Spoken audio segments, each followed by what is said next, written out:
Alrighty, folks. As you can see, she is back.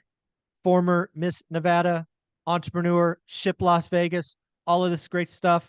But we had to have her back because she shared an Instagram story about the greatest one rental at a time story that I have ever heard. And she was gracious enough to come back and say, yes, I will share the story with your audience. So, Lisa, welcome back. Thank you so much for having me back. Yeah. I can't believe we talked about so much the first time. I can't believe we didn't make the connection to the greatest one rental at a time story that I've ever heard. I've been doing this 20 years, and what you shared, it's the we talked about a $60 million portfolio starting one rental at a time. And I think it's an amazing story. Yes.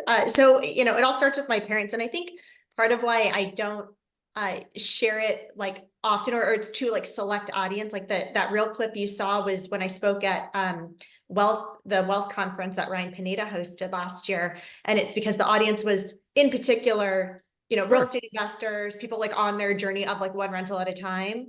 So I shared it there, but yeah, it's just such an incredible inspirational story. Yeah.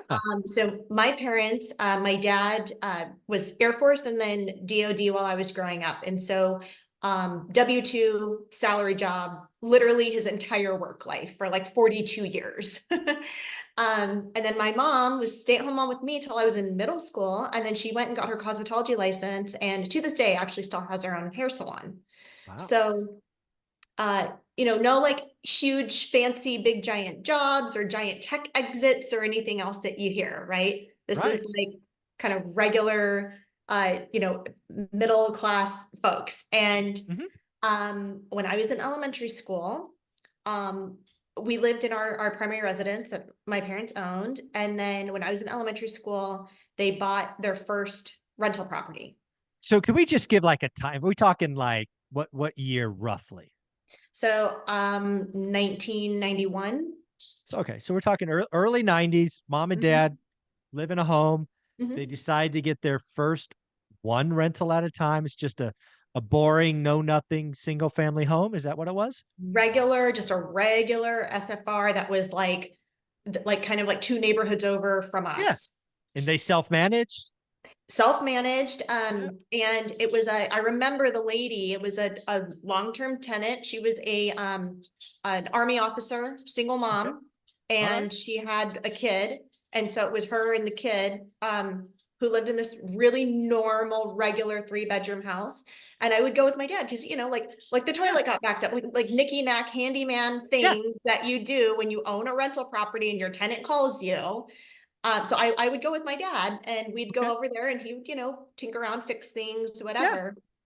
And that was how they got started building their real estate portfolio. All right, because well, again, if this is going to be the greatest story ever, that's not where the story ends. So, so 1991, they dip their toe in the water. Yes, so they buy their first rental property. And some then is good, more like, is better, right? Yeah, and it was rinse and repeat. So I was literally like first grade. So all through elementary school, my parents started buying rental properties and putting long-term tenants in it. And then when I was in middle school, so fast forward, like 6 years, by the time I'm in middle school, and this was my mom just having foresight of, hey, like, let's take a risk here. And she convinced my dad to sell all the SFRs that they had accumulated. It was like 5 or 6 properties, sell all of them. And let's use all the proceeds to use as a down payment on this terrible commercial building that was like off the main drag. So in Sierra Vista, which is where I grew up, there's like a main street called Fry Boulevard. And this building was one street back. It was one street back off of the main drive. Vacant building, had no tenant in it, needed some mild improvements. And so now we know them as a value add property, right? But like, I was in middle school. I was not paying attention to anything going on. So my mom convinces my dad to sell all their SFRs, use the proceeds as a down payment on this building. And they fixed it up and they put a tenant in there. And the tenant, I remember, was a gymnastics company. Mm, So they were like teaching kids sure. gymnastics. Now, And just a real quick question about this, and if you don't remember, it's totally okay. You were really young. Do you know if they 1031 the equity from houses to the commercial building, or did they sell, pay taxes? And if you don't know, it's okay. I don't know. I'll That's ask okay. my mom, but I don't know. I'm gonna guess because your mom and dad are so smart, they 1031. So they took all the equity from the houses into the Yeah. commercial. We're just gonna make that the story. That We'll would go. make sense, of course. Yeah. Um, yeah, so roll everything in, right? They Okay. buy this building, they improve it, they put a tenant in it, which obviously made it more valuable. And then they held Sure. on to that for like another 3-4 years. So quick. So what? I just love this story, and I want to peel back the pieces that my audience may be asking. So that it was an empty commercial building, plenty of Mhm. equity coming from the houses there. So you had the spread, right? The equity. Do you know if they got a bank loan or maybe seller financing, or because it's typically hard to get financing on a vacant commercial building, but maybe the equity was there, so it was easy. Um, I think they used a private lender because I Okay, remember that there would was, make sense yeah, too. I remember That there would was make sense.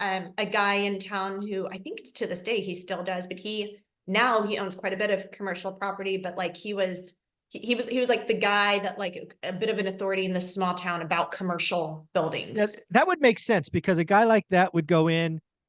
He would be the debt. He would probably hope your mom and dad didn't pay, so he would foreclose, and then Sure. he would get a deal, right? Because your mom and dad would lose the equity in that case. So that a private lender would make total sense to me. And then I'm gonna guess again how smart your mom and dad is. At some point after it was leased, they probably cashed that guy out and got a bank loan. Sure, right? Like find somebody to like keep your I don't know, right? I need to I now This that is I'm like awesome. sharing the story a little bit more in detail, I'm definitely gonna ask my mom. Yeah. Um Sorry. more I just love the puzzle your parents did. So I'm Yeah, because admiring it. it's so wild because as you're saying it in like a narration, it sounds like normal steps, right? Like, Just oh, one they at a did this, time, and then Lisa. they did Just this, one at a and then they time. did that. Yeah, but like in real life, Yeah. most people either just wouldn't or wouldn't have the risk appetite for it, or would just be It like, hey, was like it I'm good was with what we have. Like, it was one move a year. That's mhm. all we're talking about. And then Yes. it's having the strategic foresight to see value in a vacant thing, which again, your mom's looking at this going, hey, we can pretty that up and we can lease it. We're going to get a deal because it's vacant. Hmm. And shout out mom. So all right. So now you have a gymnastics studio. You hold that for Yep. 3 or 4 years. Yep. Where do we go? So then fast forward, I'm in high school. This is my freshman year of high school. So this is like 1999. Oh, I'm dating myself. Yep. 1999 into 2000. Yep. Um, and again, at my mom's like pushing, because my dad was like, he's like working We're his job, good. Yeah. Yeah. he's Yeah, working his exactly. job. And my mom was like, let's sell the building Okay. and use that as a down payment on this multifamily on this apartment complex that's Ah, also in the same town in Sierra Vista. okay. All right. So And I like it. yeah, and so that's exactly what they did. So they Y- sold the building. I don't know for like what the gain was, but it was substantial Oh, enough, it right? had They to went be. from this vacant property to, it's Oh, got a yeah. long-term tenant in it, the whole thing, right? Yeah. And we're just going So, to assume your mom and dad 1031 again, because I want to play this out. What you've done, assuming there were two 1031s, is you still have the equity from the houses. You now mhm, have the equity from the gymnastics, I'll call it mhm, studio. mhm. And oh, by the way, you've given the middle finger to the IRS. They're like, no, no, no, you can't Yeah. have none of this because we're going to keep it in the family. So I love this. Do you remember how big the apartment building was, like unit count or anything like that? So yeah, I mean, because it's still in the portfolio today Oh, here. that's shout out mom and dad for long-term hold. I like it. And that's the other thing with this, right? Is that like people forget, like it freaking takes time. Yeah, I have Um, a saying about getting wealthy is 3 steps. The third step is it takes 10 years. It's just sorry, folks, it's not tomorrow.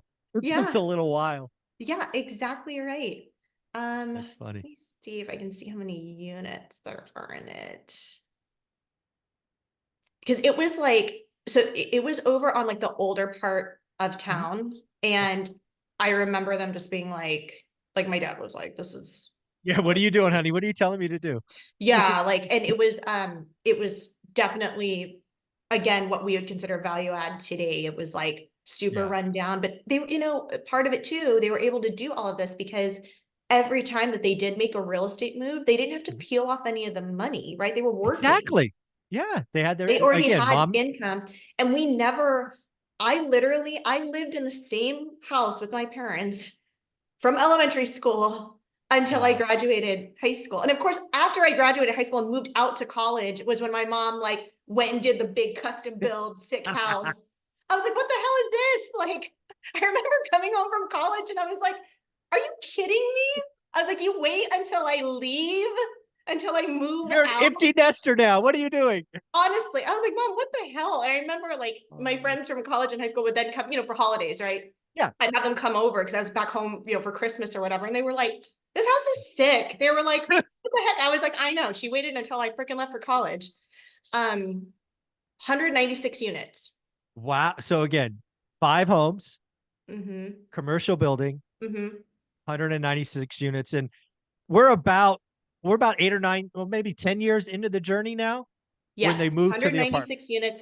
They bought it for $3.9 million in like 2000, in Wow. the year 2000. And And it was again, it's super the run equity. down. I don't know Yeah. vacancy rates, but I know like it Yeah. was run down where they spent years, like the entire time I was in high school, like they gated the property. Mm, I remember they put a gate around it. They put in a children's playground. They like improved, like again, the value add stuff that like we see now, but yeah. I that's what they were I'm doing curious. the whole Something I don't time. think I asked the first time, and if I did, I forgot. Did your family talk about money a lot? Because I didn't get the fact that your mom and dad were movers and shakers and adding these assets while you were No, growing up. because it just wasn't, I think maybe culturally too. I mean, my parents super old school. My mom is, I think, just especially just being like old school Korean, Hmm. like it's taboo to talk about money, and it's not polite or like classy to like talk about your money. Mm, okay. It's just not a thing. And they literally, they just, my parents are such hard workers. Like they just, Yeah. I just remember them always working. Mm, wow. That's amazing. All right. So now they have 196 units, 4 million bucks, rough and tough. This is 2000, so we still got 20 years to go. Where we go next? Exactly. Yeah, exactly.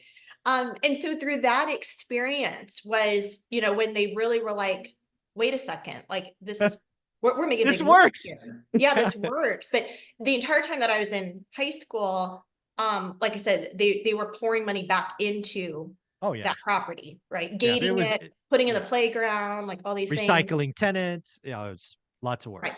Exactly. And then you're in like, so by the time I'm in college, this is like 2004, 2005, 2006. That thing was peeling off money left and right, Oh, right? sure, yeah. Like what an incredible time. Yeah. And that's when I started paying attention a little bit. And I was just like, what? And I remember my dad just being like it was like the most money I'd ever seen, right? Just kind of being like a salary guy where like they Yeah. literally were getting checks every month and they were just like, this, how is this happening? Yeah. It So happens one rental at a time plus time. yeah, That's exactly. pretty amazing. Okay. So through that was when they realized kind of the power of like multifamily partnerships, right? So Mm. like that same guy that had been around and was like, Mhm. private lending and like picking up stuff himself. He and my mom ended up partnering up. Um, and that's the leverage, right? If you Right. can leverage once you're in the game, then you Hmm. start, of course, associating with other people in the game. Exactly. I wish more people got that. A lot of people want to do amazing things, but they don't change their friend circle. Some of Mm-hmm. you all got to fire your friends. You got to go get some new ones because they are Yeah, holding you back. totally. Yeah. So it's proximity, Mhm. right? It's just that saying. I think I've posted it a million times. You hang out with 5 potheads, you'll be the sixth. Hang out with 5 millionaires, you'll be the sixth, right? Hang out with 5 real estate investors, you'll be the sixth. Change your friends, people. Change your friends. All right. So mom partners up with I'm just calling him Moneybags because I don't know his name. What do you remember? What happens next? So then, like I said, they kind of realized the power of like multifamily. Sure. But also just I think having a heart for SFR. And so Fast forward, as in law school, you had great financial crisis, all that happened, GFC happens. GFC, yeah. And when I got out on the other end of that, this is 2010 now, fast forward to Oh, that 2010. was yeah. So if you are a buyer in 2010, rushing. So I graduated from grad school in 2010. This is middle of recession. Oh yeah, it's a horrible And time to be a new graduate. Agreed. well, and I moved to Las Vegas and started doing business bankruptcy, Well, there's which was plenty of that going booming, on. Yeah, right? booming, booming. It was booming. Good timing.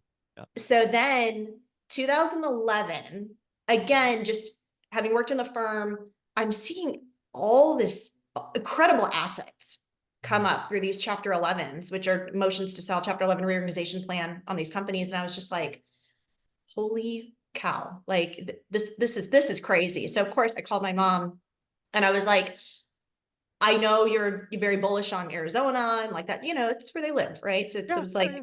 Their backyard. my mom's old school. She likes to like invest in what she can see physically, I respect right? that. Be able Yeah. to drive to it, And I was like, you just have to see what's going on up here. I was like, I know it's Nevada, you don't live here, but like we're talking pennies on the dollar on like significant assets. Mm-hmm.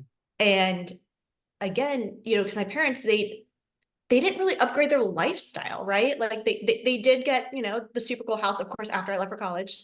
But I'm not bitter about it. Yeah, Um, not at all. but past that, I mean, to this day, my mom literally still works. My mom owns a hair salon and she's had the same hair clients for like 20 years. Like my mom just loves what she does. Like Good for her. they still work, and Mm. she has nice cars, but like they're paid off and she drives the same cars and you know what I mean? Like there's Yeah, no like the living expenses are so low, yeah, right? yeah. They live. The key to for most people live below your means. Your parents are living on a fraction of their That's means exactly right. Live still. below your means, right? House is paid off, right? You Good have for no them. like monthly bills other than like utilities and groceries. Hmm. That's it. Yeah, So yeah, I'm like, mom, this is crazy pants. What's going on up here? Right. yeah. Okay. So 2011, they started buying SFRs and condos in Nevada. And we're No. talking like, even in Summerlin, Yeah. and that's when I was like, I'm getting in on this too. Cause I had a job, right? I had a good Right. W-2 Right. job. And I was like, I'm getting in too. Oh, So you're one rental at a time story. We got to get into that too. Okay. All yeah. right. So the first All house right. I bought in 2011 in Summerlin was for $98 a foot. And it wasn't even distressed. It wasn't even out of a bankruptcy. It was just What is the Summerlin time, today a foot? Like 230? at least like 252 or something like that. Oh, Like, wow. Okay. yeah. All right. So, I know people say, oh, it's timing and it's this and it's that, whatever, but really it's just a long-term game, right? The whole Yeah. thing is just long-term. Yeah. I agree. And so with the portfolio, again, hey, there's been massive appreciation Sure. from 2010 onward. No question. And so, um, the most recent, I mean, my mom did cash out refi 2 years ago. Um, Genius. So she's got Cash out like refi two interest years rates at ago. 3%.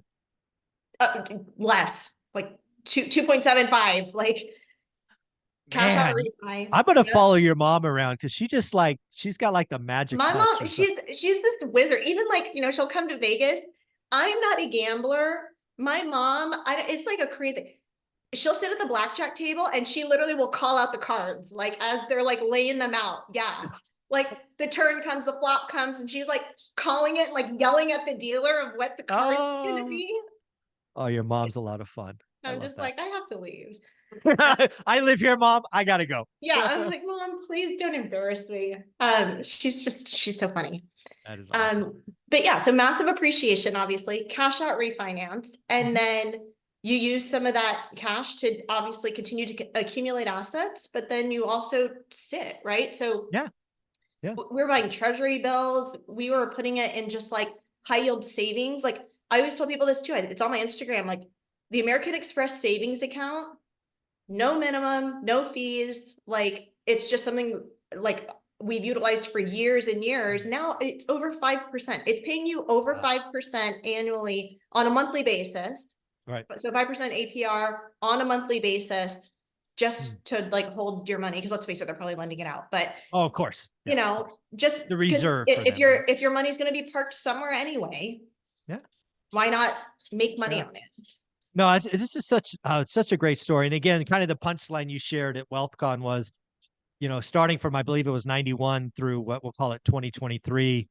What is that? 34 years, one rental at a time. It's now north of 60 million kind of total portfolio value, that's the greatest one rental at a time story I've ever heard. And I've been doing this a long time. So shout out mom and dad. Um, what about your story? So again, it starts in 2011, a little Summerlin for sub 100 a foot. Are you focused only on single families or condos, or what do you do? So SFRs and condos as well. What I like about here in Las Vegas is we kind of have a unique opportunity. So the condos that are in my portfolio, they're not just your kind of like normal condos in like a regular complex. I like to buy condos that are in condotel buildings. Yeah, So you these brought that are, up last time. Yeah, yeah. yeah, so these are buildings that are zoned as condotel. Hmm. And you're able to rent them out. So I know, Airbnb is like really trendy and like everyone's talking about, Airbnb this or it's crashing or it's whatever. I started buying these condos in like 2015 in these condotel buildings. So I was Wow. like a very early adopter onto Airbnb for the condotel units here in Vegas. And so it was like the wild, wild west. There were no regulations here yet in Clark County about it. And so it was just like the wild, wild west. Now there are regulations around it, but most of those regulations apply to SFRs, Correct. right? Yep. They don't want these party houses. And even if you can buy a property that has no HOA, which is sometimes rare to find here in Clark County, they have this, oh, the licensing has to be 1,000 feet apart, like all these things. None of that applies to the condotel units because it's already housed in a building that is already zoned for short-term rental Right. Makes because total it sense. operates like a hotel. Well, and what was the lending like when you started? 2015, was lending okay or hard, or what was that like? Yeah, so on condotel units, it's actually, you can't get like normal bank financing. And if you just Ah, go to like your normal bank, like a Wells Fargo or Chase or whatever, they're makes like, sense. oh, we don't loan on that kind of Yeah, product. what is They that? don't Yeah. understand what it is, right? Okay, makes sense. So I just started using like alternative lenders, right? Hmm. Guys, The private money, hard SCR, private money. money. Yeah, okay. Because even back then, even with hard money, because I was able to monetize it right away, right? You Right. buy these condotel units and they come fully furnished. So like on one of my units, I remember I already had the listing teed up in Airbnb, like as a draft. I already Hmm. had the picture, everything's already done, descriptions, everything's already done. It was just a draft, it wasn't published yet. Literally, we closed and recorded on a Friday morning. I turned it on live as soon as the deed was recorded. By that night, I already had a booking because it was ready to go, There you like go. fully furnished. I don't have to worry about it. All I had to do was send an email to the owner's concierge at Palms Place. And I was like, hey, I've got Michael checking in and he checks Right. out on Tuesday. There you And they're go. like, okay, here's his reservation number. He just needs to show up with his ID. Like, That's simple. that's it. So, Yeah. so even with hard money, it's still penciled for me. It's, Um, that's yeah. amazing. So it's just, That's and amazing. that's what I like about being in, like, investing in the community that you live in, because having been here in Las Vegas for so long now, I have great relationships with, everyone within the real estate community, obviously people Hmm. that I've personally done business with as well. So like they know me, right? Right. They know who I am. They're familiar with my work. They're familiar with portfolio. They're familiar with my real estate brokerage. So I'm not just like some person trying to get financing. Right. Yeah. You're a known entity. You've been networking. People need to realize that real estate investing is a people business. It's not a spreadsheet. Totally. It's a people business. So Mm-hmm. pretty amazing. Folks have got to follow you on Instagram because you know how to live Vegas right. You're it's amazing. Like I'm in Vegas now, and I'm like, I don't know how Lisa does it. She seems to be everywhere. I think you have a twin that you're not telling us. That's pretty amazing. But let's talk about your mailbox course. Again, a lot of people Yeah. Oh watched that my episode, God. and you're It's helping been so people. exciting. Yeah, Yes. go for it. So, so I created this course. So I have some shipping stores around town, Yes. and I had been told for like over a year, people were like, hey, like, I want to open up my own mailbox store in Name Your City. And they'd email me Right. or they'd DM me. And at first I was answering these one-off emails. And then a good friend of mine, Cody Sanchez, was like, dude, she's like, if you don't create a course, I'm going to create a course. And I was like, Shout okay, out, okay, Cody. fine. Yeah. Okay, I got you. Yeah. I was like, okay, fine, And That's amazing. I was just like, okay, like how do I put this together? And I remember going to a goal setting retreat that Ken McElroy actually had invited Oh me yeah, to. Ken. So this was January of last year, January 2023. It was a goal setting retreat. He had brought his sons to attend, and he was like, hey, like you should go to this. It's really good. And one of the exercises at the goal setting retreat was to write down all of your back burner projects. Oh, okay. I And like I that. was like, so I wrote everything down, and literally one of the top ones on the list was create the mailbox e-course. And I remember just looking at the list when I got home, and I was just like, okay, like just pick one, Lisa. Just pick one thing and try it. Yeah. And so I opened up ChatGPT and I worked with ChatGPT to create an outline for the course, Okay. and then threw it onto Kajabi. Yep. And it was kind of like 90% of the way there. And I was responding back, going back to everyone who had emailed me over the last year prior to Right. that. And I said, hey, I've put together this course. Here's what I'm going to sell it for, but I'll sell it to you for half off if you just get in there as an early tester and like give Right. me some feedback. Because I've never built a course before. I'm not like a course person, but Right. I put all my SOPs, I put everything that I've learned of how to run this store. And I put it in there. So let me know like what else is Yeah. missing, what other questions you have. I had 113 people tell me they'd be an early tester. So it was like massive, like test pool of Yeah. folks. And then, so this is last summer, it was like June, July. I contacted this amazing course consultant named Nikki. Her name's Nikki. And she actually used to work with Cody. And she Okay. like helped Cody build like her contrarian thinking, like all that stuff, the community, all that stuff. Yeah. And I reached out to her and I said, hey, I've got this course that's like 90% of the way done. I've got some early testers in there. I'm not a course person. I don't really like know what I'm doing with this. And oh yeah, I've like all these other businesses and my shipping stores. I'm still like working it, you know what I mean? I'm I'm kind of working, busy. right? Yeah. So I don't have the time or the bandwidth to like make this right, but like I want it to be 100% and really make it a good solid product that like helps people. Mhm. And she was like, I'm in. And so I hired her. She gets in there, takes it from like 90% to 100, Mm. and reorganized it, branded it, like the whole thing. She did such a great job. Helped me with the launch plan, which again, if it were up to me, I would just throw it on Instagram and been like, Yeah. my course is Done. done, like, yeah. And she's like, no, she's like, maybe we should have like a launch plan. And so she put that together for me. We built a wait list. Just things like that I just wouldn't even have thought of.